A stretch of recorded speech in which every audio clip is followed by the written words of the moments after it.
ഈ കാര്യം കണ്ടപ്പോൾ എനിക്കൊന്ന് പറയണമെന്ന് തോന്നിപ്പോയതുകൊണ്ട് പറയണേ. ഈ KSRTC ബസ്സിൻ്റെ ചില്ല് അടിച്ചു തകർത്തൊരു സംഭവത്തിനെ കുറിച്ചിട്ട് നമ്മൾ കുറച്ച് ദിവസമായിട്ട് വാർത്തകളിലൊക്കെ കാണുന്നുണ്ട്, പോസ്റ്റുകൾ എല്ലാവരും അങ്ങോട്ടും ഇങ്ങോട്ടും ഷെയർ ചെയ്യുന്നുണ്ട്. അതേപോലെ തന്നെ ആരോ ഷെയർ ചെയ്തിട്ട് കുറേ ആൾക്കാർ കൂട്ടി ഒന്നിച്ച് കാണുമ്പോഴാണ് ഞാൻ ആദ്യം ഈ പോസ്റ്റ് കണ്ടത്. അപ്പോൾ ഞാൻ വിചാരിച്ചു, അവരൊക്കെ പറയുന്നുണ്ടായിരുന്നു എന്തൊരു അഹങ്കാരിയാണ് ഈ പെണ്ണ് എന്നൊക്കെ പറയുന്നത് കൊണ്ടാണ് ഞാൻ വിചാരിച്ചു എന്നാൽ പിന്നെ അങ്ങനെ തന്നെ ആയിരിക്കുന്നു. കാരണം ഞാൻ കംപ്ലീറ്റ്ലി കണ്ടിട്ടുണ്ടായിരുന്നില്ല, ജസ്റ്റ് ഇങ്ങനെ പൊട്ടിച്ചു എന്നുള്ളതൊക്കെ പറയുന്നത് മാത്രമേ കേട്ടിട്ടുള്ളൂ. കുറേ ആൾക്കാരായതുകൊണ്ടും എൻ്റെ ഫോണിൽ ഞാൻ തിരക്കിലായിരുന്നു, യാത്രയിലൊക്കെ ആയിരുന്നതുകൊണ്ട് എനിക്കത് കാണാൻ വേണ്ടിയിട്ട് പറ്റിയിട്ടുണ്ടായിരുന്നില്ല. പിന്നീടാണ് ഞാൻ കുറച്ചൊന്ന് സമാധാനമായി കഴിഞ്ഞതിന് ശേഷമാണ് ഞാൻ ഈ വീഡിയോ കാണുന്നത്. അതിന് ശേഷമാണ് ഞാൻ ആ കുട്ടിയുടെ ന്യായീകരണം കേൾക്കുന്നത്. അപ്പോൾ പെട്ടെന്ന് എനിക്ക് ഓർമ്മ വന്നത് എൻ്റെ ഒരു എക്സ്പീരിയൻസാണ്. ഇതേപോലെ ഒരു എക്സ്പീരിയൻസിലൂടെ ഞാനും കടന്നു പോയിട്ടുണ്ട്. എനിക്കും അതേപോലെ ഒരു ബാത്റൂം എമർജൻസി ഉണ്ടായിട്ടുണ്ട്. അപ്പോൾ ഞാൻ എൻ്റെ സ്വന്തം വാഹനത്തിലായതുകൊണ്ട് ഞാൻ ഒരു ഹോട്ടലിലേക്ക് ഓടിച്ചു, അങ്ങോട്ടേക്ക് പോയി അവിടെ നിർത്തി അവിടുത്തെ ബാത്റൂം യൂസ് ചെയ്യാൻ വേണ്ടിയിട്ട് അവരോട് ചോദിച്ചു. അവർ സമ്മതിക്കുകയും ചെയ്തു. കാരണം കേരളത്തിൽ അങ്ങനെ ഒരു നിയമമുണ്ട്, ഹോട്ടലിൽ പോയ ആൾക്കാർ മാത്രമല്ല ബാത്റൂം ആവശ്യക്കാർക്ക് ബാത്റൂം തുറന്നു കൊടുക്കണം എന്നുള്ളത്.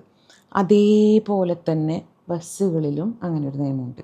ബസ്സുകളിൽ ഇതില്ലാത്തത് കൊണ്ട് തന്നെ ട്രെയിനിലാണെങ്കിൽ അതിൽ ബാത്റൂംസൊക്കെ ഉണ്ടാവുമല്ലോ.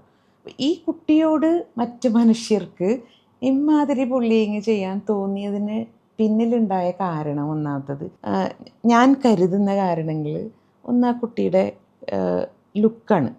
കുട്ടി ഉപയോഗിച്ച ബാഗ്, കുട്ടിയുടെ വസ്ത്രധാരണം, കുട്ടിയുടെ ചെവിയിൽ വെച്ച ഇയർഫോൺസ്, പിന്നെ കുട്ടിയുടെ നിറം, കുട്ടിയുടെ മതം, എല്ലാം ഒരു വിഷയം തന്നെയാണ്. മതം ഇൻ ദ സെൻസ് വസ്ത്രധാരണത്തിലൂടെയാണ് ഇപ്പോൾ പല സ്ഥലത്തും മതം കണ്ടുപിടിക്കുന്നത്, അല്ലെങ്കിൽ ആ കുട്ടിയുടെ തട്ടത്തിനെ തന്നെ പ്രത്യേകിച്ചിട്ട് നമുക്ക് പറയാം. അപ്പോൾ ഇതൊക്കെ കൊണ്ടാണ് ഇത്രയും വലിയ പുകിലുണ്ടായതെന്നാണ് ഞാൻ വിശ്വസിക്കുന്നത്. ആ കുട്ടി പറഞ്ഞല്ലോ എനിക്കൊരു പ്രോഗ്രാം ഉണ്ടായിരുന്നു, അപ്പോൾ അതിനെക്കുറിച്ച് പഠിക്കാൻ വേണ്ടിയിട്ട് ആണ് ഞാൻ ഹെഡ്ഫോൺസ് വെച്ചതെന്ന്. സത്യത്തിൽ ഞാനും എവിടെയെങ്കിലും ഒരു ഷോ ചെയ്യുന്ന സമയത്തോ അല്ലെങ്കിൽ ഒരു ഇൻ്റർവ്യൂവിന് ഇരിക്കുന്ന സമയത്തോ അല്ലെങ്കിൽ ഒരു ക്ലാസ് എടുക്കുന്നതിന് മുമ്പെയോ ഞാൻ യാത്രയോ മറ്റോ ചെയ്യുകയാണെങ്കിൽ ഞാനും ആക്റ്റീവ് നോയിസ് ക്യാൻസലേഷൻ ഇട്ടിട്ട്, ഇയർബഡ്സ് ഇട്ടിട്ട് ഏതെങ്കിലും ഓഡിയോ ബുക്സോ അല്ലെങ്കിൽ വല്ല വീഡിയോസോ അങ്ങനെയുള്ള സാധനങ്ങളൊക്കെ ഞാനും കുത്തിയിരുന്ന് കാണാറുണ്ട്. കാരണം നമ്മളൊരു കാര്യം പറയുമ്പോൾ ആ പറയുന്നത് ശരിയാണോ എന്നുള്ളത് അറിയാതെ പറയാൻ പറ്റില്ല. അപ്പോൾ അതിനെക്കുറിച്ച് അത്രയും നന്നായിട്ട് പഠിച്ചിട്ട് മാത്രമേ നമുക്ക് പറയാൻ പറ്റുള്ളൂ. അപ്പം അതിനുള്ള ഒരു സൗകര്യം ചിലപ്പോൾ നമ്മൾ യാത്ര ചെയ്യുമ്പോൾ നമുക്കുണ്ടാവുന്നത് ഓരോരുത്തരും ഓരോരു പോലെയാണ്.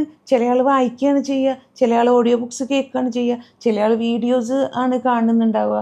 അപ്പോൾ അങ്ങനെ കണ്ടിട്ട് പഠിക്കുന്ന ആൾക്കാരുണ്ടാവും. കുട്ടി അങ്ങനെ പഠിക്കുന്നതായിരിക്കാം, അവൾ അങ്ങനെയാണെന്നാണ് ആ കുട്ടി പറയുന്നുണ്ടായിരുന്നതും.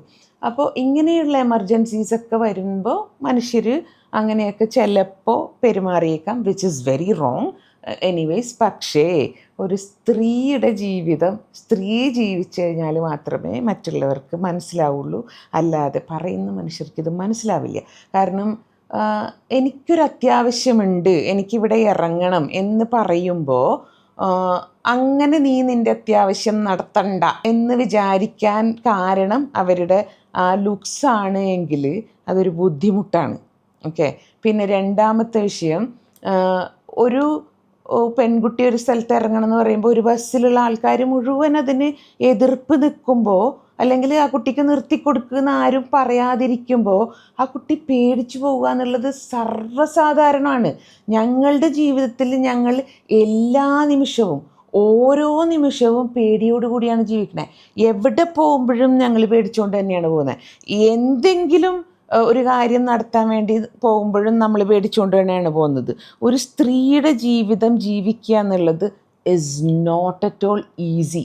അത് പറയാൻ ഭയങ്കര എളുപ്പമാണ്.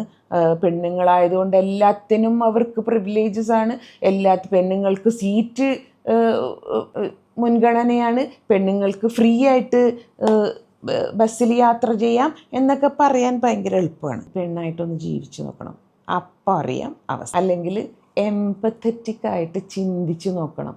അപ്പം അറിയാം അവർ കടന്നു പോകുന്ന ബുദ്ധിമുട്ടിൻ്റെ അവസ്ഥ. നിങ്ങളുടെ വീട്ടിലുള്ള പെൺകുട്ടികളോടോ നിങ്ങളുടെ വീട്ടിലുള്ള സ്ത്രീകളോടോ നിങ്ങളൊന്ന് ചോദിച്ചു നോക്കിയേ.